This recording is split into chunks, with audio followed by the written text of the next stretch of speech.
수학처럼 논리적으로 딱딱 떨어지게 언어를 읽는 방법을 익히시면 굉장히 공부의 진도가 있고 재미도 있고 또 우리 삶에서 망상을 일으키는 그 빈도수가 적어지기 때문에 행복감을 높이는 방법도 됩니다. 망상 없이 사물을 보고 글을 읽을 때도 내 식대로 주관적 해석에 빠지지 않고 있는 그대로 논리적으로 해석을 할 수 있는 그 방법에 대해서 소개를 해 드리겠습니다. 망상에 빠져서 주관적으로 해석을 하는 대로만 공부를 하게 된다면 공부에 큰 진전이 없습니다. 주관적인 생각이 많은 학생들은 답의 근처에 갈 수가 없거든요. 특히 문학의 언어 같은 경우는 특히 그렇고, 또 해설을 봐도 왜 이게 답이 되는지를 이해를 하지 못하는 경우가 많기 때문에 공부가 앞으로 나아갈 수가 없는 경우가 많아요. 내 생각이 과연 망상인지 아닌지를 알 수 없는 경우도 있고요.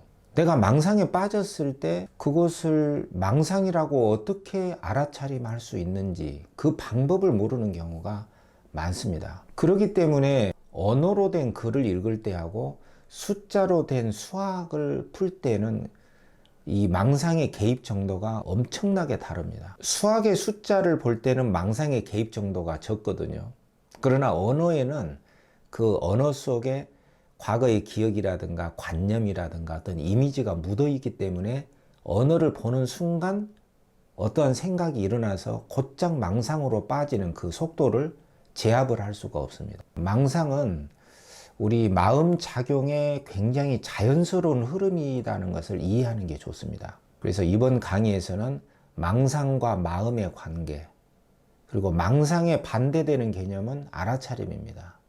그러니까 망상과 알아차림은 어떠한 차이가 있는 것이고, 마음 중에서 망상은 어떤 것이고, 마음의 속성이라는 것은 어떤 것이고, 망상은 또 어떤 것인지, 이러한 망상과 마음의 속성, 그리고 망상은 알아차림의 반대인데 이 망상과 알아차림의 관계는 어떤 것인지, 이런 점들에 대해서 제가 간략하게 소개를 해 드리겠습니다. 자, 망상은 주관적 해석이에요. 그리고 있는 그대로 보는 것은 알아차림이라고 합니다.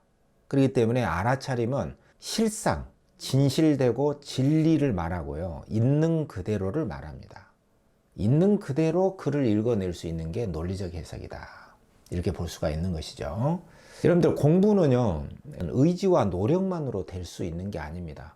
물론 거기에다가 동기 자체가 없을 경우에는 공부를 물론 할 수가 없어요. 근데 동기도 충만하고 의지도 있고 노력도 있는데 되지 않는 경우가 있어요. 그것은 어떤 망상이 많은 경우에 해당이 돼요. 망상이 많으면 자기 멋대로 해석하고 주관적으로 해석을 하고 있음에도 불구하고 이게 왜 망상인지를 모르기 때문에 그 망상의 늪에서 빠져나올 수가 없는 거죠. 이게 중요합니다. 그렇기 때문에 망상이라는 거, 마음이라는 거, 알아차림이라는 거를 먼저 확실하게 이해하는 게 중요하다, 그런 말씀이죠.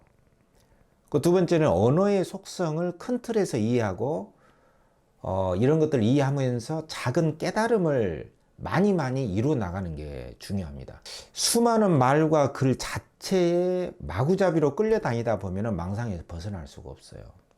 그래서 있는 그대로 읽는 연습을 해야 된다, 이런 이야기고요. 논리적 해석법을 익히면 언어에 구속되지 않고 망상 없이 읽어낼 수가 있다, 이 점을 강조하겠습니다.